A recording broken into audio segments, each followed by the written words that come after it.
Hey guys, welcome to Friday's workout.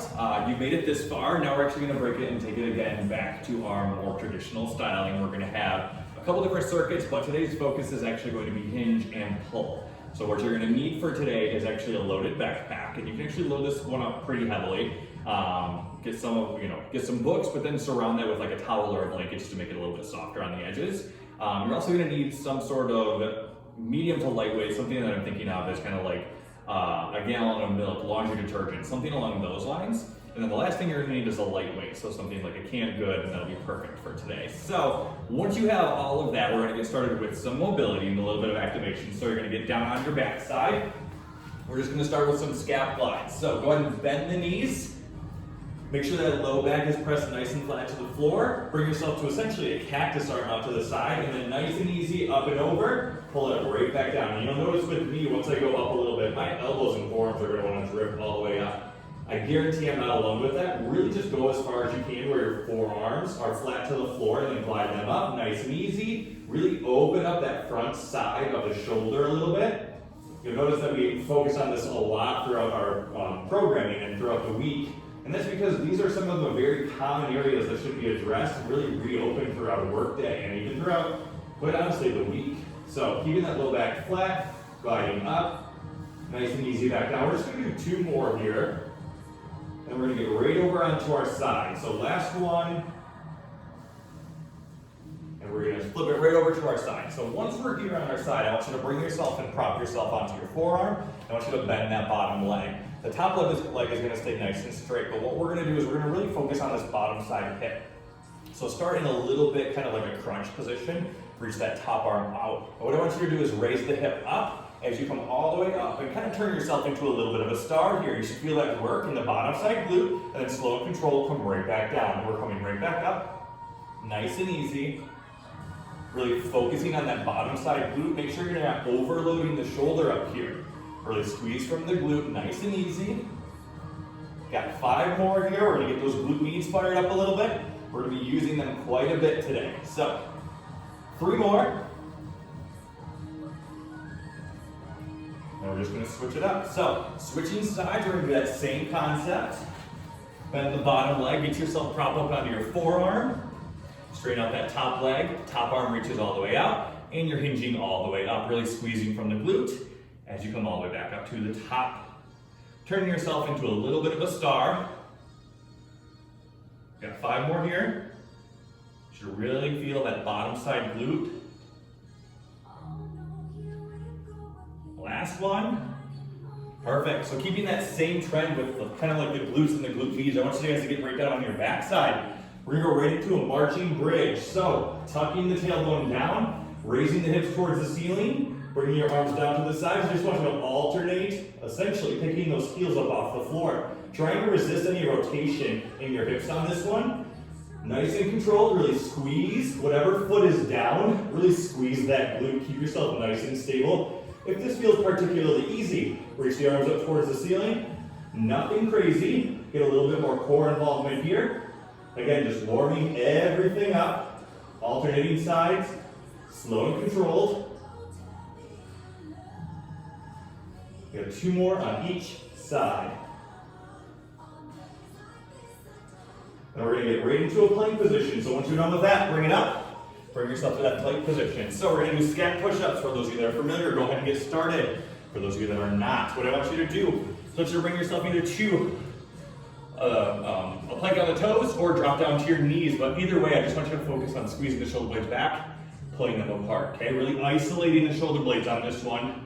Just want you to do 12 of them. 12 nice and easy. Keeping the core engaged, and again, you can do it from the knees, from the toes. If you're on your toes and you're having a really hard time keeping your torso really engaged, just drop it down to the knees. Keep it nice and focused on this one. We're just warming things up, all right?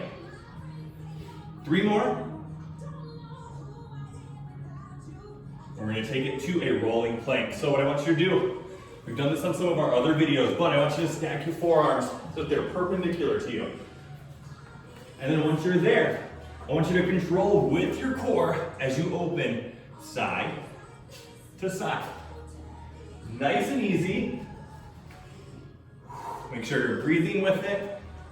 Should feel this engaging a little bit of the shoulder capsule, especially as you open to the side, really stabilizing through. Initiating that movement in the torso and also in the core. Going side to side. We're gonna get 8 on each side. So we've got 3 more on each. Should be just enough to kind of get us a little bit warm. And then we'll get into and talk about these circuits for today. Last one each. Good, all right.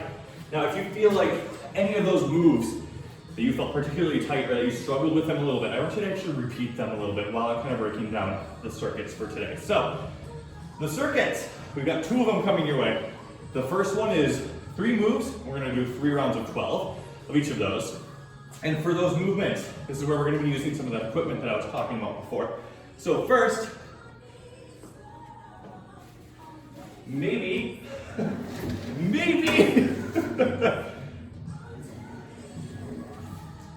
a backpack. So, we're gonna be doing a single leg RDL.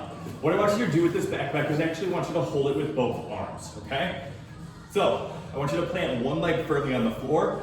We're gonna isolate single leg on each side. I want you to kind of let the arms loose, like gravity's kind of pulling that weight down, but make sure you keep your shoulder blades back intact. So, isolating one leg. If you want to start with kind of a kickstand position, which is where you're on your back toe, that's perfect. We're then hinging down, squeezing from the hips as you come right back up to the top, okay? If that's feeling nice and easy, this might be a good time to A, change the weight that you have in your backpack, or really bring that foot all the way up, okay? You're still getting that nice forward hinge, trying to get that nice flat back squeeze from the hips, bring yourself all the way back up to the top, okay? So that's move number 1 with our backpack. Move number 2, bent over W's. A little bit different than what we did last week. So last week we had you guys essentially pull with the elbows wide. Notice how this looks a little bit like a W, right? But then we had you rotate up last week. We're eliminating that rotation today. So light weights, okay? Either the canned goods or the laundry detergent. If you only have one thing, just focus on one side, that's fine, okay? So getting yourself in that nice bent over position, driving the elbows nice and wide, slow and controlled, right back in. Focusing a little bit more on those pull movements, kind of counteract essentially what I call the daily work woes, if you will. All right, so 12 there. Once you finish that up, we've got a side plank with essentially threading the needle. So we're getting back down onto our mats. Either up on the elbow is my ideal, and all the way with your legs nice and straight, or you can bend that bottom leg. So once we are here, legs are up. We've got a weight in one hand. Once we're here, we're threading down and through. A little bit of rotation and opening right back up and out. Nice and controlled. If you're having a hard time with the control, drop that bottom leg, okay? See how I bent that bottom leg? Come right back down, open right back up. This move is all about control. That's actually, all these moves are all about control. So, those 3 moves, we're gonna hit all of them 3 rounds. I want 12 of each, and that's circuit 1. Once you finish up with that, we're gonna take it to circuit number 2. We're getting a little creative with you here. We're gonna go right back to that backpack, all right? We're gonna do single arm swings with these. Now I know probably a lot of you are thinking like, what the heck? Scott has lost his mind. It's actually really, it's a simple thing to do. You have a handle, we're just gonna isolate one side. So what I want you to do is actually start with that backpack out and in front. You're gonna get your feet a little bit wider than usual, okay? A little bit wider than usual. And you're hiking all the way back. Once you get that hike, you're squeezing from the hips, letting that backpack come all the way up. Nice and simple. Great way to kind of re-engage the glutes. Get the heart rate up a little bit. Once you get 12 on one side, what I want you guys doing is bringing that backpack down, switch the hands, same concept, hike, drive through the hips. Make sure you guys keep your shoulders square on this one. That's also why I said if you have books in here, make sure you have a towel around because those aren't going to feel very good hitting the inner sides of your thigh. All right? So, that's move number 1.